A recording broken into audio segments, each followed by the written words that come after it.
Hi friends, welcome to Relax Recipes. இன்றைக்கி நம்ம கொள்ளு இட்லி பொடி எப்படி பண்ணுறதுன்னு பார்க்கலாம். எங்கள் ஊர் சைடுகளில் கொல்லை காணம் அப்படின்னு சொல்லுவாங்க.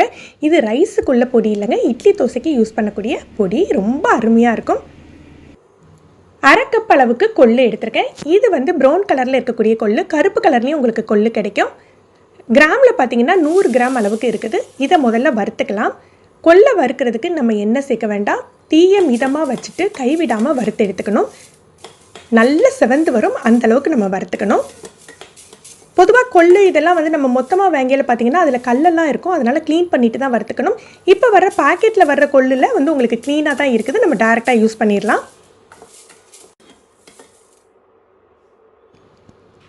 பாருங்கள் எந்த அளவுக்கு செவந்து வந்திருக்குன்னு, இந்த அளவுக்கு வறுபடணும். இப்போ இதை எடுத்து வச்சிடலாம். ஒரு ஸ்பூன் எண்ணெய் சேர்த்துட்டு உளுந்தப்பருப்பு வறுத்துக்கலாம். கொள்ளு எந்த அளவு எடுத்திருந்தோமோ அதே அளவு உளுந்தப்பருப்பு, 100 கிராம் அளவுக்கு வெள்ளை உளுந்து, உருட்டு உளுந்து எடுத்திருக்கேன்.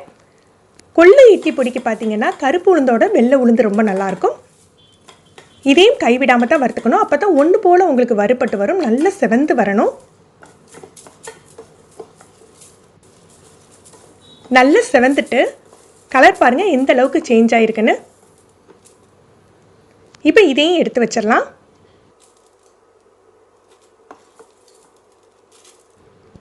எண்ணெய் இருந்தால் அதே எண்ணெயில் வறுத்துக்கோங்க, இல்லை ஒரு ஸ்பூன் எண்ணெய் சேர்த்துக்கலாம். நான் கட்டி பெருங்காயம் எடுத்துருக்கேன். இந்த மாதிரி சின்ன சின்ன பீஸாக ஒரு 4லேருந்து 5 சேர்த்துக்கலாம். இது லேசாக பொரித்து எடுத்து வச்சுக்கலாம். நீங்கள் தூள் பெருங்காயம் சேர்க்குறீங்க அப்படின்னா, பெருங்காய தூள் சேர்க்குறீங்கன்னா நம்ம திரிக்கையில் கூட சேர்த்துக்கலாம்.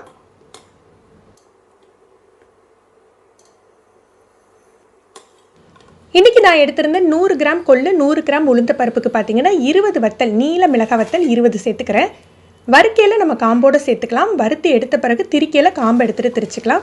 தீயை நல்லா குறைச்சி வச்சுட்டு தான் மிளகாத்தல் வறுத்துக்கணும், சீக்கிரம் செவந்துடும். மிளகாத்தல் வறுபட்டுட்டு இப்போ 1 டேபிள் ஸ்பூன் அளவுக்கு கல்லுப்பு சேர்த்துக்கலாம்.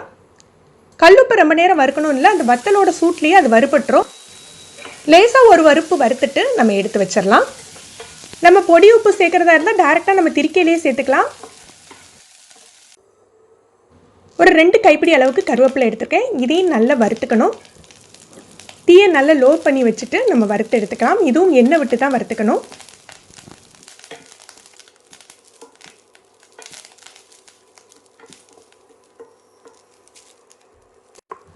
கருவேப்பிலை கருத்து போயிடக்கூடாது, குறைஞ்ச தீலையே வறுத்துக்கலாம். நல்ல மொறுமொறுப்பு ஆனாக்கெல்லாம் எடுத்து வச்சிடலாம். ஒரு 10 போல் பூண்டு, பெரிய சைஸ் பூண்டாக இருந்ததுனால 10 பூண்டு எடுத்திருக்கேன், அதை தட்டி சேர்த்துருக்கேன். இதை ரொம்ப நேரம் வறுக்க வேண்டாங்க. செவக்க நம்ம பூண்டு பொடிக்கு பார்த்தீங்கன்னா நல்லா பொரிஞ்சு வர்ற அளவுக்கு வறுப்போம். இதுக்கு அந்த மாதிரி தேவையில்லை. யூஸ்வலாக நாங்கள்லாம் பச்சை பூண்டை சேர்த்து தான் இந்த பொடி திரிப்போம். லேசாக சூடு காட்டினா போதும். ஏற்கனவே நமக்கு அந்த இருப்பு சட்டி சூடாக இருக்கும் இல்லையா, அதில் ஒரு நிமிஷம் போட்டு வாட்டிட்டு நம்ம அடுப்பு அணைச்சிடலாம். பூண்டோட அந்த மேல் பாகம் ஹார்டாக இருக்கும் இல்லையா, அதை மட்டும் லைட்டாக உடச்சி எடுத்துக்கலாம். மற்றபடி தோல் இருந்தால் ஒன்றும் இல்லை.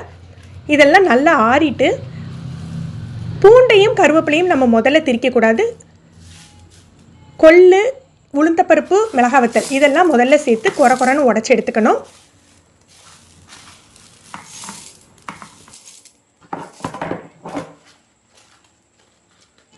மிளகாய் வத்தலை காம்பு எடுத்துகிட்டு சேர்த்துக்கலாம்.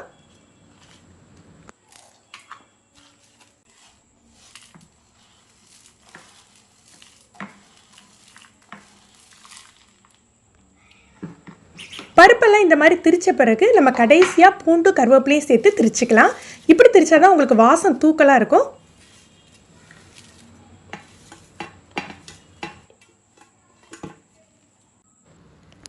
இந்த கொள்ளு பொடி பார்த்தீங்கன்னா நமக்கு ரொம்ப நைஸாக திரிக்கிறதோட லேசான ஒரு கொரகொரப்பு இருந்தால் டேஸ்ட்டாக இருக்கும். ஏன்னா நம்ம கொள்ளை நல்லா வறுத்து சேர்த்துருக்கோம் இல்லையா, அது சாப்பிட்றதுக்கு ருசியாக இருக்கும்.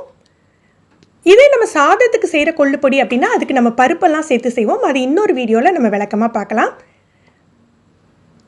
இதை நீங்கள் மினி இட்லிலாம் பண்ணி இதை பசங்களுக்கு அந்த கொள்ளு பொடி போட்டு புரட்டி கொடுத்தீங்க அப்படின்னு சொன்னீங்கன்னா உங்களுக்கு அப்படியே நல்லா காரச்சாரமாக டேஸ்ட்டாக வாசமாக இருக்குங்க.